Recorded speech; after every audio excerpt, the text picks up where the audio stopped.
Existe uma premissa implícita em grande parte da prática clínica, que o diagnóstico é um ato puramente técnico, e não é. Diagnóstico é um encontro entre dois campos, e o observador faz parte do campo. Essa não é uma afirmação relativista, ela é estrutural. No pensamento correlativo que fundamenta a tradição clássica, descrita no Rantineidin, não existe separação radical entre sujeito e objeto. Há ressonância.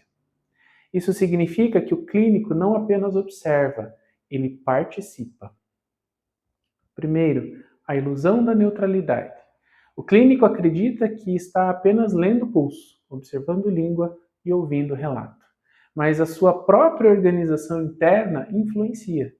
O que ele percebe primeiro, o que ele considera relevante, o que ele tende a ignorar e a hierarquia que ele constrói.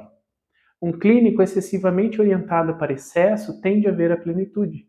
Um clínico excessivamente orientado para deficiência tende a ver vazio. Um clínico com medo de tratar, ele tende a fazer um tratamento conservador. Um clínico seduzido por complexidade tende a superestruturar o diagnóstico. Isso não é falha moral, é interferência estrutural. Segundo ponto, ressonância e amplificação. Caso clínico breve. Paciente jovem, 29 anos, crise de ansiedade, taquicardia episódica, sensação de morte iminente. O clínico A. História pessoal marcada por medo de colapso cardíaco na família. Um clínico B. Histórico pessoal de exaustão crônica e deficiência profunda. Ambos avaliam o mesmo paciente. O clínico A pode amplificar a leitura de excesso súbito, hiperatividade de Yang e urgência.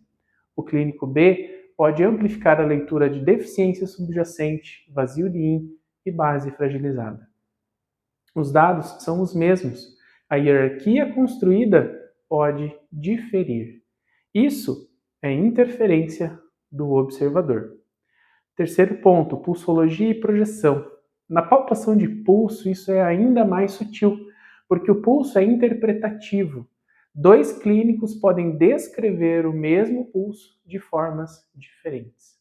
Corda forte, corda tensa, mas não cheia, superficial e reativo. O toque é influenciado por expectativa. Se o clínico espera excesso, ele tende a confirmar o excesso. Se ele espera deficiência, ele confirma deficiência. Isso não é fraude, é viés estrutural de percepção. Quarto ponto, a identidade profissional e o apego conceitual. Outro nível de interferência, o clínico se identifica com um modelo. Pode ser fortemente os Zanfu, pode ser 5 movimentos, pode ser 6 níveis, pode ser trigramático. Quando a identidade está fusionada com a teoria deixa de ser ferramenta e vira filtro rígido. Isso é perigoso, porque o campo clínico não deve se dobrar ao modelo. O modelo deve servir ao campo. Se o clínico força o encaixe, ele produz coerência artificial. E coerência artificial é o prelúdio do erro estrutural. Quinto ponto, o desconforto necessário. Aqui está o ponto mais difícil. Quanto mais sofisticado o clínico, mais sofisticada pode ser a sua autojustificação. Ele pode defender o seu diagnóstico com extrema eloquência, pode articular relações complexas, pode construir arquitetura impressionante e ainda assim estar equivocado na direção fundamental. Intelecto não garante alinhamento. Humildade estrutural garante. Sexto ponto, como reduzir a interferência. Não eliminamos a participação do observador.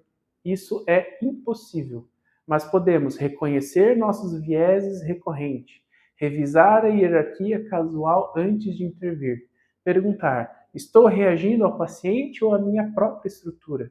Submeter hipóteses a teste progressivo e observação longitudinal. Diagnóstico estrutural exige autoconsciência estrutural. E a afirmação central deste episódio. O raciocínio clínico profundo não depende apenas de conhecimento, depende da maturidade interna do observador. Porque o diagnóstico emerge da relação entre dois campos. E quando o clínico ignora a própria interferência, ele aumenta o risco de erro invisível. Agora a pergunta que encerra e abre simultaneamente. Você está analisando o paciente ou você está confirmando a própria teoria preferida? Porque reconhecer essa diferença é um marco silencioso de maturidade clínica. No próximo episódio, encerraremos o arco da série com a integração final. O que significa, afinal, tornar-se uma referência intelectual em raciocínio clínico e por que isso exige mais do que técnica. Até a próxima.